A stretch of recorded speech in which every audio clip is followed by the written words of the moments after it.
మొదటి సంవత్సరం పూర్తిగాక ముందు నుంచే ఒక పక్కన శుక్రాచార్యుడు ఇంకొక పక్కన మారీచుడు సుబాహుడు బయలుదేరినరు మీరు దిగాల్సిందే అని. శుక్రాచార్యుడి గురించి మారీచుడి గురించి నాకంటే రామాయణం తెలిసిన మీకే ఎక్కువ తెలుసు. ఆనాడు పురాణాలలో దేవతలు యజ్ఞాలు యాగాలు చేస్తుంటే వాటిని భగ్నం చెయ్యాలి, సామాన్య ప్రజలకు మేలు కోసం ఆనాడు దేవతలు యాగాలు చేస్తుంటే పేదలకు మేలు జరగొద్దు అని ఆ యాగాలను భగ్నం చేసే పని మీద రాక్షసుల కులగురువు, బ్రహ్మ రాక్షసుల కులగురువు బకాసురుడు లాంటి వాళ్ళను, మారీచుడు లాంటి వాళ్ళను, రావణాసురుడు లాంటి వాళ్ళకు కులగురువు ఎవడంటే శుక్రాచార్యుడు. భూ బకాసురులకు ఈరోజు భూ కబ్జాదారులకు ఈరోజు హత్యలు చేసేటోళ్లకు ఆక్రమించుకునేటోళ్లకు అధికారాన్ని అడ్డం పెట్టుకొని తెలంగాణ రాష్ట్రాన్ని దోసుకునేటోళ్ళకు కూడా ఒక శుక్రాచార్యుడు రాక్షస కులగురువు ఉన్నాడు. ఎక్కడున్నాడా? ఎర్రవల్లి ఫామ్ హౌజ్లో ఉన్నాడు. ఎర్రవల్లి ఫామ్ హౌజ్లో ఉండి పన్నాగాలు పన్నుతుంటాడు.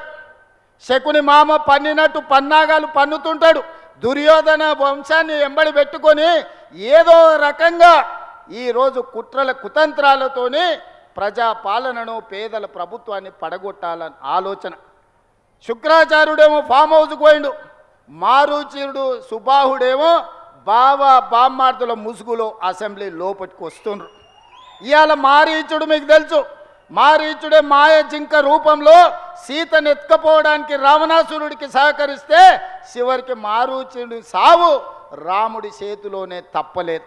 అట్లనే ఈనాడు ఈ ప్రభుత్వాన్ని బట్టగాల్చి మీదెయ్యాలి, ఈ ప్రభుత్వాన్ని బదనాము చెయ్యాలి అని అడ్డగోలుగా ప్రచారాలు ఈరోజు చేసే ప్రయత్నము మారీచుడు సుబాహుడు చేస్తున్నారు. ఆనాడు మాయలేడి రూపంలో వస్తే ఈనాడు సోషల్ మీడియా రూపంలో వస్తున్నారు. లేని అవాకులు చవాకులకు మంత్రముల మీద ఈరోజు ప్రచారాలు చేస్తున్నారు, ప్రత్యక్షంగా పరోక్షంగా. ఈనాడు టెండర్ల గురించి కొన్ని పత్రికలు రాస్తున్నాయి. సింగరేణిలో కొంత కుంభకోణం జరిగింది, బొగ్గంతా మాయమైందని. నేను ఆ పత్రికలకు, ఆ టీవీలకు, ఆ సోషల్ మీడియా వాళ్లకు, ఆ రాజకీయ పార్టీ నాయకులకు నేను చెప్పదలుచుకున్నా, ఈ ప్రభుత్వంలో అవకతవకలకు తావు లేదు. అనవసరమైన ప్రచారాన్ని, తప్పుడు ప్రచారాన్ని కల్పించడం ద్వారా అపోహలు కల్పించి మళ్ళీ శుక్రాచార్యుడు మారీచుడు సుబాహుడు బలపడడానికి మీరు ప్రత్యక్షంగానో పరోక్షంగానో సహకారం చేస్తున్నారు. మీకు మీడియా పంచాయతీలు ఉంటే తలుపు మూసుకొని కొట్టుకోండి, లేకపోతే ఒకరి మీద ఒకరు బురద జల్లుకోండి. అందులో మమ్మల్ని లాగి ఆంబోతులు కొట్లాడితేనంట లేగదూడల కాళ్ళు ఇరిగినాయంట. ఇద్దరు మీడియా యజమానులు కొట్లాడుకుంటే మీరు కొట్లాడుకోండి, కానీ మా మంత్రులని బదనాం చేసే కార్యక్రమాన్ని మీరు తీసుకోకండి. దయచేసి ప్రత్యక్షంగానో పరోక్షంగానో మీరు రాస్తున్న రాతలు, చూపిస్తున్న చూపులు మారీచుడి సుబాహులకు శుక్రాచార్యునికి సహకారం అందించినట్టుగా ఉంటుంది.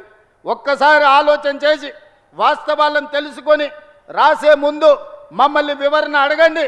తెలంగాణ రాష్ట్ర ముఖ్యమంత్రిగా రోజుకి 24 గంటలు, సంవత్సరానికి 365 రోజులు ప్రజా జీవితంలో ఉన్న ప్రజలకు అందుబాటులో ఉన్న మీడియాకు కావలసిన వివరణ ఇవ్వడానికి తెలంగాణ రాష్ట్ర ముఖ్యమంత్రిగా నేను సిద్ధంగా ఉన్నా.